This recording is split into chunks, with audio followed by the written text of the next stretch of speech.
ശ്രീ ഷാജി, താങ്കൾ വക്രീകരിക്കുകയാണ്. ഒരു litmus test എന്ന് പറയുന്നത് എന്താണ്? ഒരു ചോറ് വെന്തോ എന്ന് നോക്കാൻ 2 വറ്റെടുക്കുക എന്നുള്ളതാണ്. അപ്പോൾ അങ്ങനെ എടുത്ത ഒരു മെത്തഡോളജിയാണ് ഈ എക്സിറ്റ് പോളുകൾക്ക്. അത് അങ്ങോട്ടോ ഇങ്ങോട്ടോ മാറാം, പക്ഷേ അടിപടലെ മാറും എന്ന താങ്കളുടെ ഒരു തിയറി അതൊരു വക്രീകരണമാണെന്നാണ് പൊടിപ്പാറ നിരീക്ഷിച്ചത്. അജിംഷാദെ, ഞാൻ അങ്ങനെ ഒരു തിയറി പറഞ്ഞില്ലല്ലോ. എൻ്റെ മലയാളം ശ്രീ പൊടിപാറയ്ക്ക് മനസ്സിലാകാത്തത് കൊണ്ടാണോ എന്നെനിക്കൊരു സംശയമുണ്ട്. ഞാൻ ഞാൻ പറഞ്ഞത് അതെ, തീർച്ചയായിട്ടും അത് വക്രീകരണമെന്ന് ചിത്രീകരിക്കാൻ വ്യാഖ്യാനിക്കാൻ പറ്റില്ലല്ലോ ശ്രീ പൊടിപാറ. ഞാൻ പറഞ്ഞതിൻ്റെ അർത്ഥം നമ്മളുടെ മുൻപിൽ വന്നു നിൽക്കുന്നത് ഒരു അനുമാനത്തിൻ്റെ അല്ല, അദ്ദേഹം കൃത്യമായി പറഞ്ഞ പോളിംഗ് ട്രെൻഡ് എന്നാണ്. പോളിംഗ് ട്രെൻഡ് പഠിക്കാമെന്നാണ്. ഞാനതിൽ നിന്ന് മൊഴിമാറ്റി ഒന്ന് അവതരിപ്പിച്ചതേ ഉള്ളൂ. ഒരു മമ്മൂട്ടിയുടെ ഒരു ഉദാഹരണം പറഞ്ഞപ്പോൾ. അല്ല, ഞാനേ അജിംഷാദെ, ഞാൻ പറഞ്ഞു വരുന്നത് എന്നെ ശ്രദ്ധിച്ച് കേൾക്കുക. ഞാൻ പറയുന്നത് നമ്മുടെ മുൻപിൽ വന്നിരിക്കുന്നത് ഒരു അനുമാനത്തിൻ്റെ കണക്കാണ് എന്നത് മനസ്സിലാക്കുകയും എന്ന് സമ്മതിക്കുകയും ചെയ്ത ശേഷം ഒരു എക്സാക്റ്റ് പോളിനെ വിശകലനം ചെയ്യുന്ന രീതിയിൽ പ്രസ്താവനകൾ ഇറക്കുകയും ചെയ്യുക എന്ന് പറയുന്നത് ഫണ്ടമെൻ്റലി ഒരു പൊളിറ്റിക്കൽ എറർ ഓഫ് ജഡ്ജ്മെൻ്റ് ആണ് എന്ന് തന്നെയാണ് ഞാൻ വീണ്ടും പറയുന്നത്. കുറേ വർഷങ്ങളായി നമ്മൾ കാണുന്ന ഈ എക്സിറ്റ് പോൾ എന്ന് പറയുന്ന അനുമാനക്കണക്കിന് നമ്മൾ അതിനാണ് മറുപടി പറയേണ്ടത്, അല്ലെങ്കിൽ അതിനെയാണ് വിശകലനം ചെയ്യേണ്ടത്. നമ്മൾ ഇത് അനുമാനമാണെന്ന് അംഗീകരിക്കുകയും എക്സിറ്റ് പോളാണെന്ന് അംഗീകരിക്കുകയും അതിന് ശേഷം പറയുന്ന വാചകങ്ങൾ ഒരു എക്സാക്റ്റ് പോളിനെ വിശകലനം ചെയ്യുന്ന രീതിയിലായിരിക്കുകയും ചെയ്യുന്ന ആ എറർ ഓഫ് ജഡ്ജ്മെൻറ്റ്, അത് ശരിയല്ല എന്നാണ് ഞാനീ പറഞ്ഞു വരുന്നത്. ഞാൻ പറയുന്നത് ഇന്ന് ഇറങ്ങിയിരിക്കുന്ന കേരളത്തെ ഒരു കാര്യം എനിക്കുണ്ട്.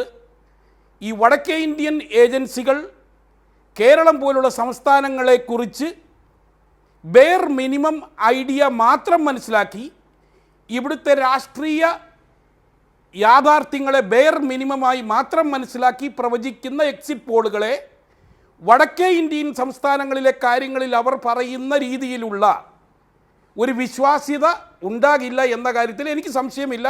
അത് കുറേ വർഷങ്ങളായിട്ടുള്ള എൻ്റെ അനുഭവങ്ങളിൽ ഒന്നാണ്. ഒരു കാര്യം വളരെ കൃത്യമാണ്. കേരളത്തിൽ ശ്രീ പൊടിപാറ പറഞ്ഞതുപോലെ അത് ഈ എക്സിറ്റ് പോൾ വരുന്നതിന് മുൻപ് തന്നെ കോൺഗ്രസ് നേതൃത്വം കൊടുക്കുന്ന പ്രതിപക്ഷം ഉയർത്തിവിട്ട രാഷ്ട്രീയ കോലാഹലങ്ങളുടെയും വിവാദങ്ങളുടെയും ഫലമായിട്ട് കേരളത്തിലെ ഐക്യജനാധിപത്യ മുന്നണി നേതൃത്വം കൊടുക്കുന്ന പ്രതിപക്ഷത്തിന് കേരളത്തിലെ ഈ തെരഞ്ഞെടുപ്പ് രാഷ്ട്രീയത്തിൽ ഈ തെരഞ്ഞെടുപ്പിൽ ഒരു അപ്പർ ഹാൻഡ് ഉണ്ട് എന്ന് സ്ഥാപിക്കാൻ അവരെ കൊണ്ട് സാധിച്ചിരുന്നു.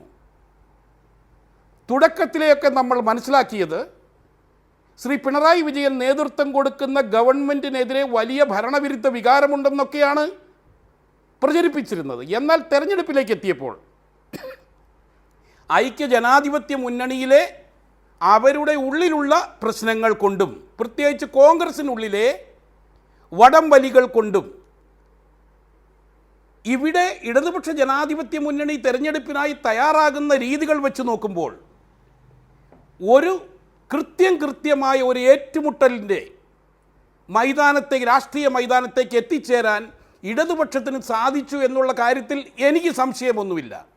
അതുകൊണ്ടാണ് ഞാൻ പറഞ്ഞത് ഈ തെരഞ്ഞെടുപ്പിൽ കുറിച്ച് ഇപ്പോൾ വന്നിരിക്കുന്ന ഈ എക്സിറ്റ് പോൾ എന്ന് പറയുന്നത് ഒരു അനുമാനമാണെന്നും ആ അനുമാനത്തിൻ്റെ പുറകിൽ ചില രാഷ്ട്രീയ കണക്കുകൂട്ടലുകൾ ഉണ്ട്.